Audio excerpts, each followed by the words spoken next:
You might have expected us, if we turn our attention to BrightWork 365, to kind of build something for SharePoint online. So we built for SharePoint Online.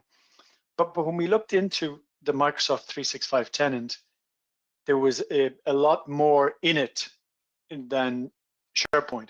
So what we did was we looked at all the products, all the goodies, if you like, and we built a solution that uses Teams, SharePoint Online, the authentication with Azure Active Directory, Word Online, Excel Online, and so on, and then the Power Platform, Power Apps, Power BI, Power Automate, and Dataverse. So we kind of looked at all of those components and said, what's the best of those we can use for project and portfolio management?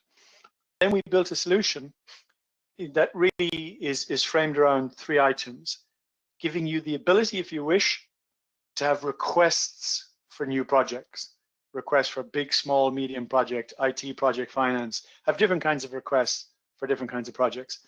If successful, they can automatically create projects. Then the second part is naturally to manage the resulting projects. Or you could just create projects and manage them there. And then the third bit would be to manage portfolios and programs of projects.